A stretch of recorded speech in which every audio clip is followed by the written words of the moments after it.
For centuries, humans relied on the bow and arrow for survival and war, and I want to make one. With no woodworking skills, I'll be lucky if this thing doesn't blow up in my face. And at the end, I'll test it to see just how powerful a homemade bow can be.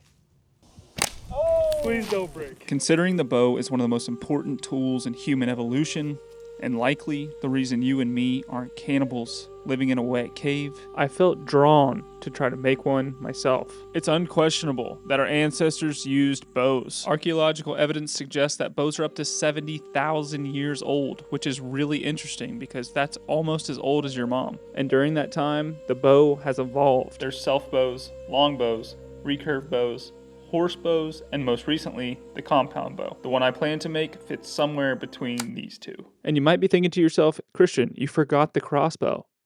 Yeah, I did. And for that, you can thank Game of Thrones for convincing me that this is a coward's weapon. Anyways, I have some questions, like, can I even turn a piece of raw lumber into a deadly weapon, let alone with basic tools?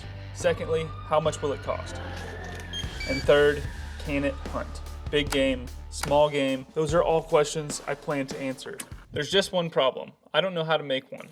So I turned to YouTube and watched countless Clay Hayes videos. This dude is the What I learned is not every species of wood makes a good bow. So we either want maple, hickory, or red oak. Maple and hickory are usually not carried at these stores, so it's probably gonna be red oak, but I'm gonna check. Nope, okay, we're gonna have to go back here. There are some specific qualities you need to make a bow. Elasticity, the wood's ability to return to its original shape after taking a load. Straight grain running throughout the length of the board, and no obvious defects. Defects? Like warping, knots, and dings. Oh, wait, these look beautiful though. Damn, girl. And this stuff is gonna be our little secret weapon. Oh, and my wife has a message for anybody that hasn't subscribed yet. Like, what are you doing? She'll take it back though. Yeah, 6 feet on these, and then Scott said that just take these because he's just gonna scrap them anyways. Liar. So you save money. Yeah. I ended up finding one nice piece of red oak and one beautiful piece of maple. And since I don't have any proper woodworking tools, I picked up a planer from Home Depot, which quickly disappointed me.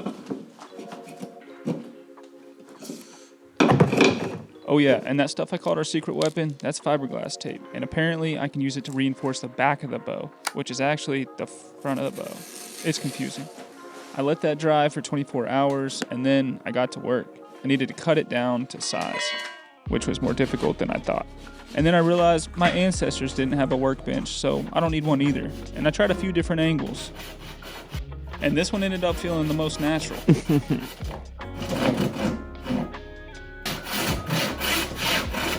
After some trial and error and narrowly missing my finger, I found the hatchet was the best tool for the job, at least for removing large amounts of wood. Here's what the internet taught me about building a bow. The second you start to rush is when it fails.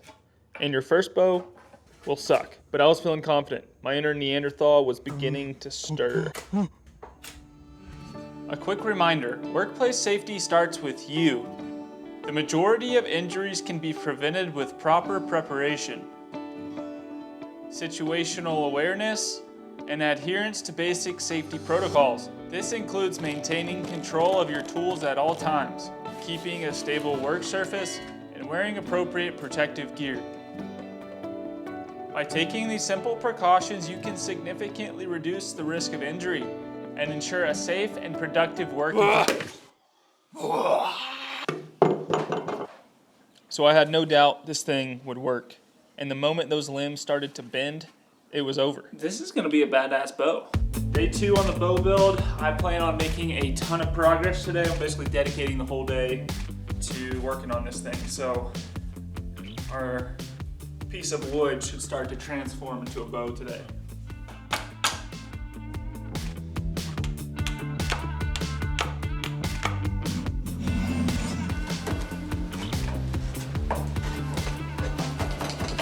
Okay, the bow's getting to a point now where it's bending on both sides. They're both somewhat similarly shaped. This next part of the build is kind of boring, so here's a thought. When humans first invented the bow, some of the most terrifying animals in history were still alive. Mammoths, saber-toothed cats, dire wolves, short-faced bears. People weren't just making bows for fun. They made them because getting close to those things was a really bad idea. All right.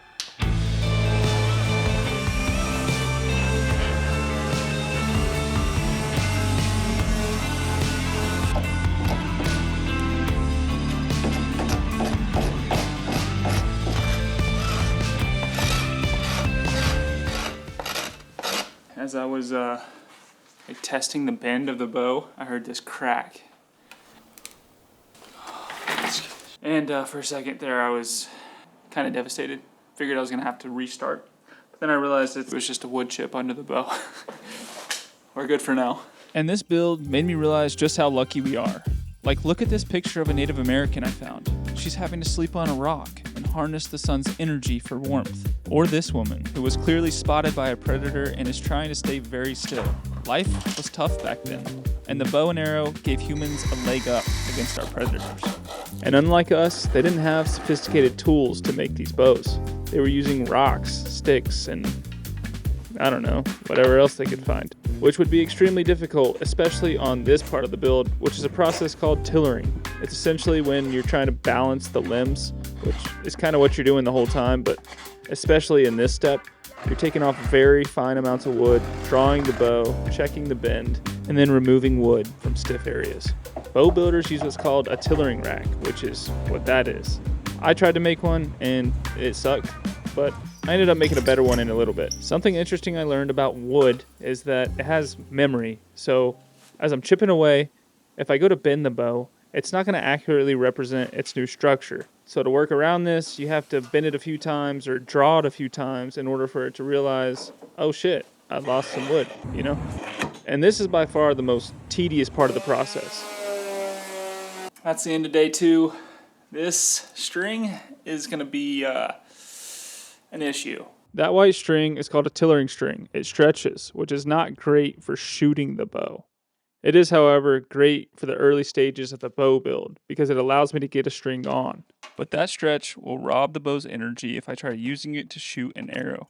So I overnighted a proper Dacron string. Thanks, Amazon.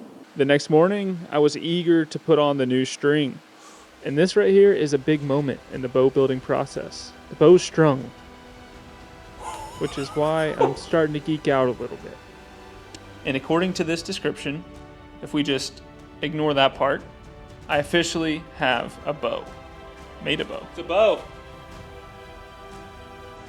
Alright, before I work on it anymore, I want to shoot it. And in this moment, I was over the moon. This is how my ancestors must have felt. I just turned a piece of wood into a weapon. That is some primal shit right there. Next, I made a handle.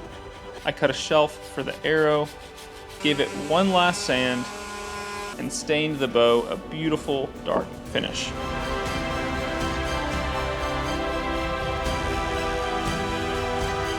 And then it f***ing broke. Just like that, days of work were tossed in the trash. But I didn't waste any time. I went to the store and got a jigsaw. And yeah, that's the bow you just saw me break. It started to form a hinge after I stained it. That's not good. So I tried wrapping more fiberglass tape around the hinge. That didn't work. After shooting the bow quite a few more times, it started to make a loud cracking noise. And I just knew it was toast. I didn't have the courage to break it until later. It's round 2, and this time, not messing around. Hell yeah. I immediately got to work on the second board, which was red oak. That bit is important. Not all wood is created equal. Different woods shape differently. We're gonna figure out if that's true, or see if I notice it at least. Unlike maple, my first board, red oak has pores, resulting in long, string cheese-like flakes that would chip off when I was working. This immediately concerned me. After a couple hours of work, I realized once again this was a waste of time. Affected probably negatively. Yeah. That was a wood issue for sure. Now I'm done. And in this moment, I almost gave up. I figured I had 20 hours into this. I gave it 2 attempts. I gave it my best. But later that night, I had a thought. Maybe there was a smarter way to do this. Round 3. I realized a major flaw in my build. The original 2x2 boards I started with were too thick, which made the project even more difficult. So I found a healthy, straight-grained piece of 1x2 maple, cut out the rough shape, and glued on a thicker section for the handle. I made amends with the planer and found it to be one of the most useful tools on this build. And after all my recent failure, I really needed a pick-me-up. That planer was getting me through a tough time. I then followed the exact same steps as before. Good morning. It's time to get to work. Getting pretty good at this. The mistake I made on the first bow was that I cut too deep in a certain spot. And so as I'm starting to realize on this bow, where I'm getting a little thinner, I'm just creating these lines where it's like off limits, don't touch this. I know I can shave here, you need to shave here, same thing on the other side. And since this wood was thinner to start with, I had less material to remove, which made the overall process way faster, and it left less room for error. Here we go. Okay, cool. This time around, I took my time. I didn't want to cut too deep like I did on the first bow. And honestly, I was beat down. I didn't think this was going to work. But as the bow started to take shape, my spirits started to rise, because this bow was looking way better than the first one I made. Oh, okay, yeah. But this time around, I didn't spend a ton of time on the rest or handle or even staining the bow. I bought some felt, put that on, which would really just allow the arrow to fly a bit smoother and more quietly. It's game time.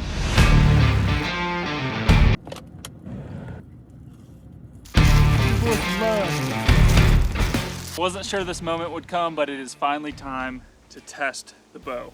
I'm excited and very nervous. First, I'm just gonna shoot a bow target to make sure it actually functions properly. Second, I wanna throw one at one of these watermelons. And lastly, this is a pork rib and some oranges. This is called a meat target. It's essentially a more realistic ballistic gelatin, which gives us a better idea of how this would perform in real world situation. All right, let's see if it shoots. And I got a little surprise in the mail that I was waiting to show you guys.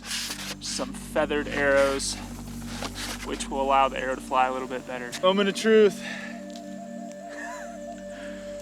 Please do not break.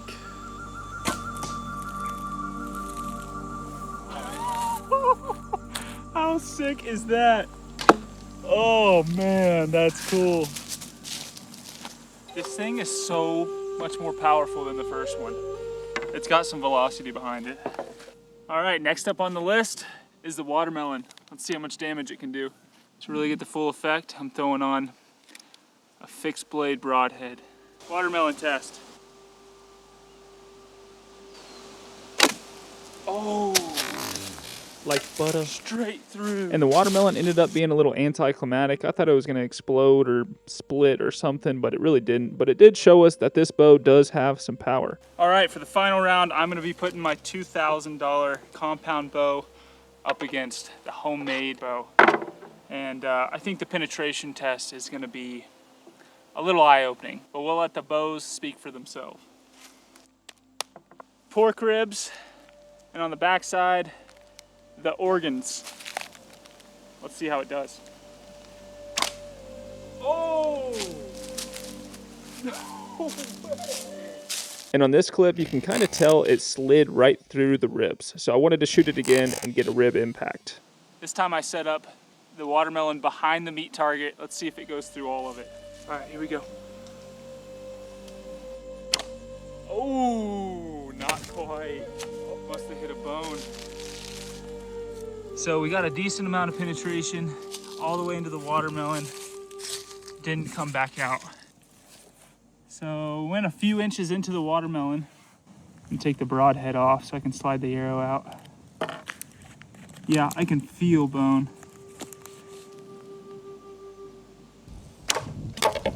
Look at that penetration. All the way through. It hit another rib. I could hear it. Which means this thing definitely passes the can it hunt. I think you could totally take big game with this. Definitely deer, maybe even something up to an elk if you were pretty close and you had a really heavy arrow.